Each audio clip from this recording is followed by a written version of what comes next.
Hey y'all, welcome back to my channel. Today is the fourth video in a series of videos I am doing on how to get started homeschooling. So, step 4. If you haven't watched the first through the third videos, I will link the playlist for that down below and you can go back and watch those and then hop back on over here and watch this video because today we're talking about step 4, which is choosing curriculum.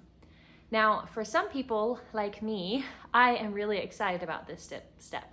I love going through curriculum and seeing all that they have to offer and making my choices and selections and reviewing things and all of that. So this step is quite fun for me. But for others, it can be a little overwhelming. So today I'm going to give you a few tips and tricks on how to sort through all of the curriculum that is out there and how to go about selecting the best curriculum for you and your family. Now, I will say that there is no one size fits all for everyone. So what may work for me may not necessarily work for you when it comes to curriculum. And I'm still making curriculum choices or evaluating and reevaluating the curriculum choices that I've made. And they could very well change in the future. For now, I've settled on curriculum that I'm happy with, and I'm going to continue moving forward with those curriculums. But if for any reason at any time they don't work out, then I'm going to find something else that does. So I will say that you can do a lot of research, but sometimes it takes just getting into and experiencing the curriculum to know if it's a right fit for you. So do as much research as you can, but in the end, only time will tell really if it's the right fit for you. And if it's not, that's okay. Find another curriculum. It's not going to hurt you or your child if you switch curriculums mid-year. I've done it and we are just fine. So I can tell you firsthand, you will be okay if you start a program at the beginning of a year and realize midway into it that it's just not a good fit for you. And maybe you don't even find another curriculum to replace it until towards the end of that school year. That's okay. It's perfectly fine. Just remember to be flexible and be gracious with yourself. And of course, always listen to God and ask Him for wisdom and direction on the curriculum that is best for you because He always has the answers. So those are a bunch of tips all wrapped up into one right there, just right off the bat. So I have a little list here I'm going to go through. And first of all, the third video in this series will also help you to choose curriculum. I talked about in my last video the third step, which is to learn your child's learning style as well as research and choose your own homeschool style or method for putting into practice in your homeschool. So knowing those two things will help you narrow down your selections for curriculum or give you a good basis to start with. You can start, let's say, for example, you're interested in the classical model. So that'll give you a good basis to look into classical curriculum.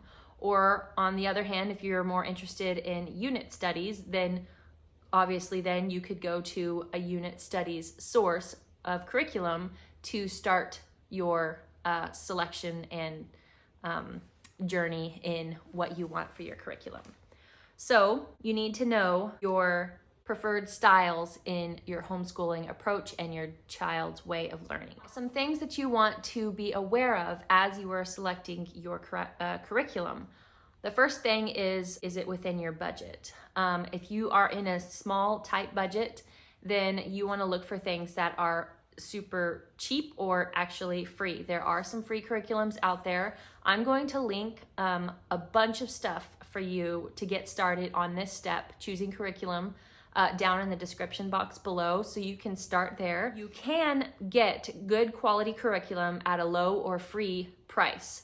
I am personally doing Ambleside Online, which is a free online curriculum. I have talked about that in another video. I will link that down below as well for you.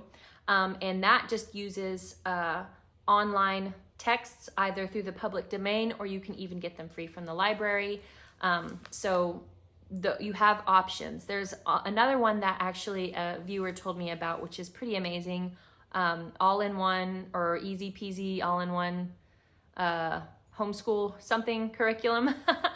I will link it down below for you because that's totally free and I think it's K through 12 and they have everything listed for you through there. I checked it out. It's pretty awesome. So those are good places to start if you're on a budget. Now, if you are on a budget also, you want to prioritize those required subjects that your state requires you to cover. So back in the second video, we talked about researching your state laws. So if you haven't watched that, go back and watch it so you can know what subjects you're supposed to be covering required by your state. And then you'll want to prioritize those in your budget whenever you make your selections for your curriculum. Get those that you're required to cover first, and then if there's room in the budget for more, then you will, select from there. So choosing curriculum in regards to your state requirements should be a priority. Now, some things that you might want to look for in your curriculum choices are if it includes sample lesson plans or schedules. When you're a new homeschooler, having a sample schedule or the lesson plans laid out for you is very helpful, especially if it's a curriculum that is what's called open and go. So you don't need any extra things. You can just open the book. The lessons are right in there with the student work, and you can just open it and start doing the lesson without any extra prep work. Those are really great curriculum for new beginners who don't necessarily know what they're doing or what a lesson should be like.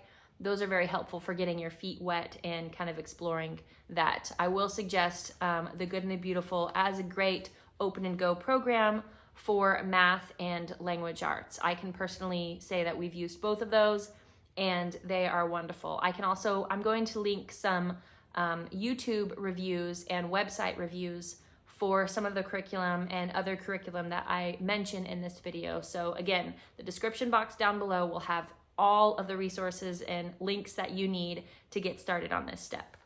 Another thing that you might want to consider in a curriculum is if it teaches something that you don't necessarily believe in. There are a lot of Christian curriculum out there, so teaching biblical principles or teaching a concept with a biblical focus, or there's also secular curriculum out there that teaches secular worldviews. So it's up to you, obviously, as the parent to decide which way you want to go in that. You obviously don't want to pick a curriculum that promotes something that you don't believe in, or maybe you do, and then that's an opportunity to discuss it with your child. It's really up to you and how you want to approach that. But that's just something to be aware of as you are choosing curriculum. Another great way to look at all of the curriculum that is out there is to attend a homeschool conference. This is the season from now into the end of June and maybe a little bit of July. That's kind of cutting it close. They have a bunch of homeschool conferences and conventions where they have a shop day and you can go and look at all of the curriculum that is out there. You can touch it, you can flip through it. It helps to actually see it with your own eyes and feel the pages and flip through it yourself. I know that sometimes you can't do that, so YouTube is also a great resource for that. I do have a couple of flip throughs myself on certain curriculum that we've used, and I will also link some other flip throughs that I have personally watched in reviewing curriculums that I have looked over and debated on purchasing or not. So I'm going to link all of that stuff down below. So definitely looking through and touching or seeing as best you can what the curriculum contains will help you to make that decision on if it's the right program for you. The final tip that I have for you is to see what your library has to offer. I did a whole video on all that the library can offer and what our personal library here in my city offers. So that can be hit or miss depending on where you live. If you live in a small town, it's not likely that you're going to find some whole curriculum there. But for example, for history, a good curriculum as a read aloud curriculum is The Story of the World by Susan Wise Bauer, I believe. Susan Wise, maybe. The mother or the daughter, I'm not sure. But that is a great read aloud history from beginning to modern times. And it's actually available, the whole series, at our library. And so you might get lucky and your library might offer a curriculum like that, the read aloud kind of curriculum. Or you can always ask them and see if they will pick it up and house it in your local library. So always check out the library for any kind of curriculum that you may not be able to get right away, or you might not be able to find or purchase on your own. Especially look into discount stores or half price books, or there's thrift books. Or I think if you even go on social media, there's Facebook groups where you can swap curriculum or purchase curriculum secondhand from other homeschooling families who no longer use it. So there are so many ways to access curriculum and make it cheaper for you. So if you're on a budget, that would be a good way to go, is to buy curriculum secondhand.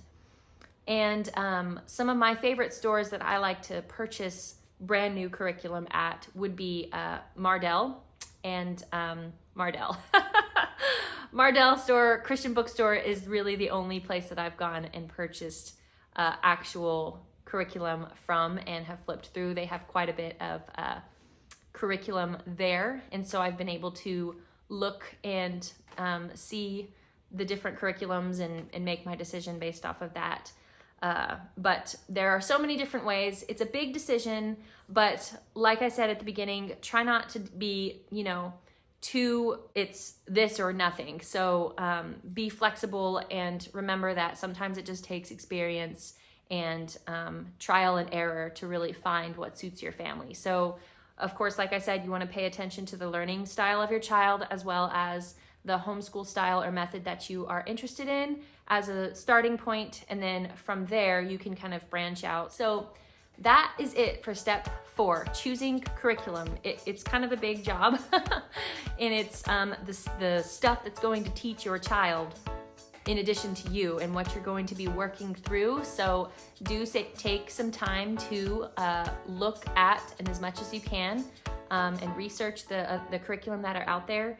Again, I will leave links for all sorts of things down in the description box for you to get you started on that journey. And once you have chosen your curriculum, then you're ready to move on to step 5, and that will be the next video. So I will see you then.